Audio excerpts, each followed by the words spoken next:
Together, growing in faith, changing communities.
Sukuba Ngcosi kaKristo inkosi yendalo yonke.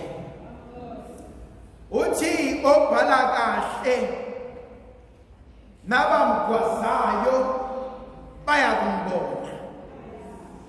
Athi zonke izilimi athi ziyadumisa. Athi wonke amadolo ayokhuthama. Inkonzo evukayo mina inkonzo yokwazi ukuthi konke kuyopheleliswa. Zonke izinto ziyogokwa ebese ibuyiselwa kumnikazi wezinto.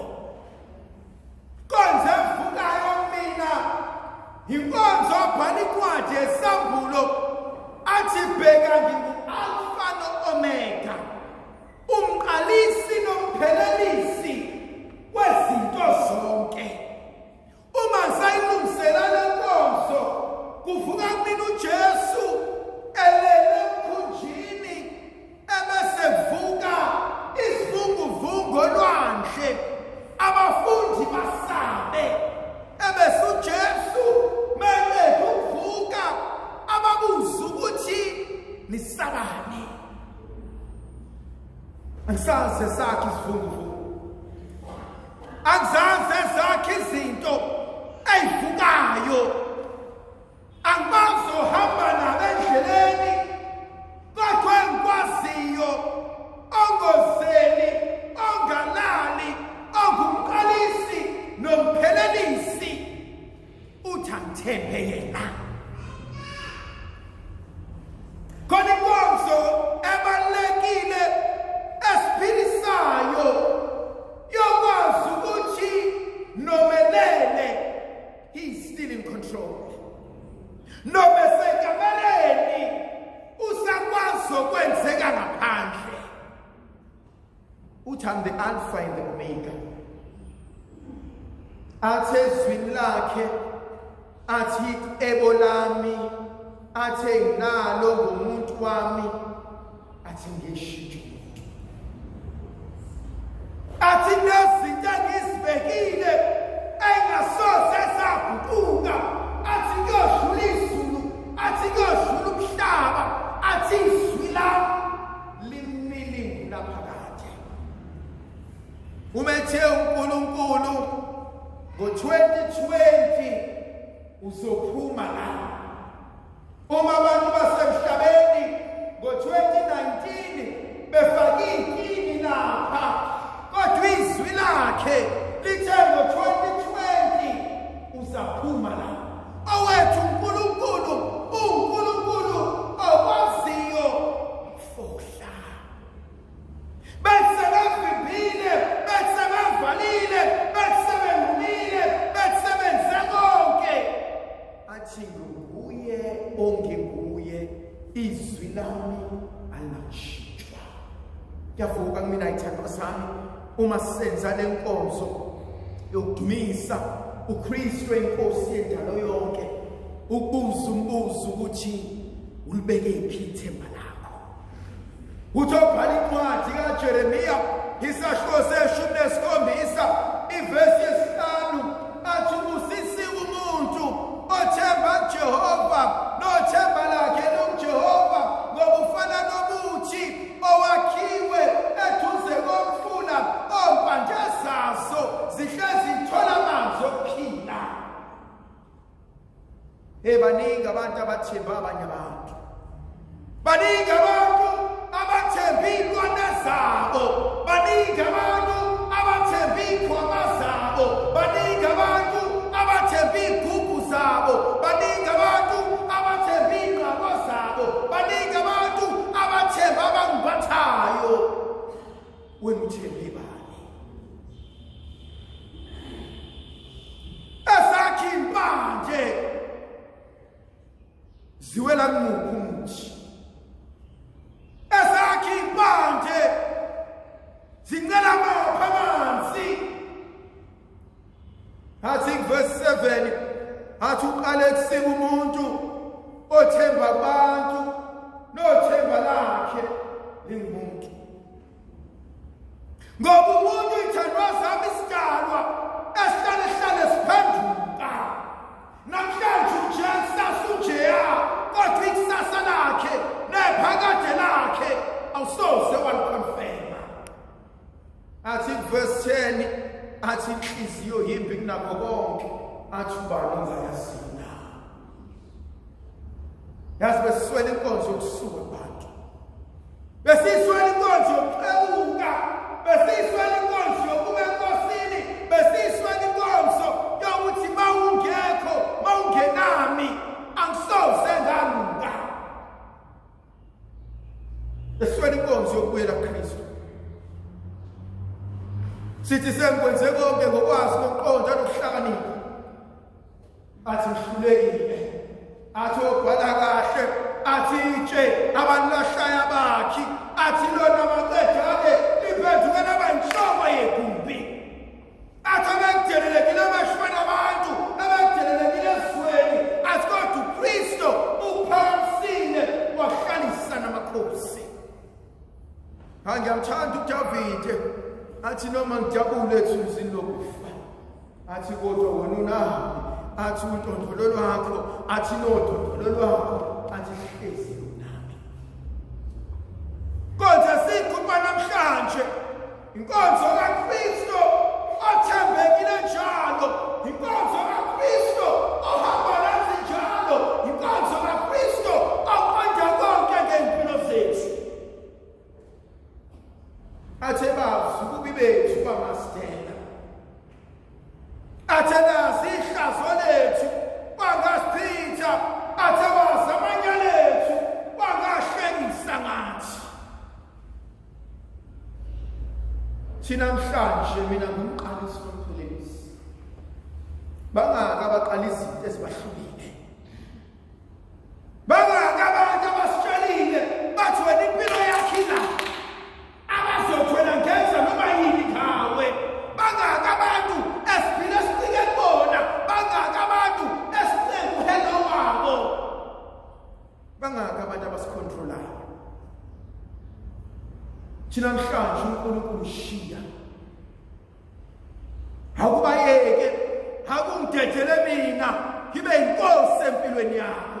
Akungidedele mina ngithathe inqubo empilweni yakho. Akungidedele mina ubone ukuthi ngizahluleka yini.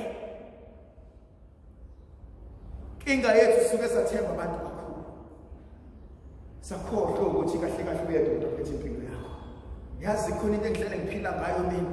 uNkulunkulu engafuna kusoze kwenzeka. Ingakho ngakazi ngaba nendaba lesitalo somuntu. Ngiyakubuka nje ngithi kubuka kuyadlalela lokho kubuka benze bese ngithi ekugcineni ukhona ophethe impilo yami. uNkulunkulu engavumanga. Futhi uNkulunkulu bevumile. Bekubani mina umphisa. Kakade uNkulunkulu uqhamu kavinjwa. Uma sayibonile intombi wayishela izomqoma iyathanda ithandi. Kodwa yena wazi konke ngempilo yakho. Ufuna ukubuyela enkonzweni yokuthi bese ngekuyele ngiyena. Bese ngiyasho ukuthi inkosi ngokwami ngihlulekile. Ngokwami ngizabile. Kodwa ngicela kube wena ongilungisela konke. Leli nkonzo kumina yomuntu othi inkosi ngicela ukuqala kabusha. Nkosi ngicela ukwenza kube konke kuhle emehlweni akho. Khona umbuzo obuzwa uPilato evangelini uthi uyinkosi yini wena yamaJuda? Uthi uJesu lokho okubuzayo ingoba nakho uyibuzela noma khona abanye abakutshelile ngalo. Nasizwe lesizulu. Ngoba nakho uyibuzela noma khona abakutshelile ngami. Bangaki abatshelile ngawe kodwa banazi iqiniso. Bangaki abareactile ngawe uyazi khona umuntu okuzonda engakwazi. Akuzonde eswile ngawe khona okuzonda ngoba uzwani nomngane wakhe. Khona okuzonda asenze konke ubani longika naye akamazi. Uhleli nawe eduze kwakho kodwa akakwazi ukuthi ubani. Kodwa usekwenze konke. Khona umuntu othi eqala ukubona ongabhala adecide asayine akwrite off. Kodwa akasukuthi ngawe. Ukuthi uJesu lokhu okubuzayo ingoba nakho uswile yini noma ukubuza ngeqiniso. Khona into sisakhula sabafana kwamasha esasihlekana ngayo kodwa ihlezi yenze kanjalo enzana nasemakhehleni amadala. Bebafowethu sakhona yakwazi ukuphatha ipenalty ngeyona yakho ithatha nakwishaya. Mawumbani uzoyunderstand mawuthi ke kakhulele uma ebhenge uyiunderstand. Kodwa khona labo sisilegenda lehlakaniphile ekwazi ukubeka ipenalty methatha nawe uqoqa ithatha ishaya ipenalty. Gijima uhlika longazazi ezikabani kodwa ubeka ipenalty wathi phahla wathatha. Yazi khona abanye abantu abasenkingeni kodwa uyibhekisisa inkinga abhekene nayo bengamela ngene kuyona usuke wagaqela wayishaya ipenalty wayivuma kwayakhe kanti umnikazi wepenalty uhlele kuloko ebekisa abantu amapenalty.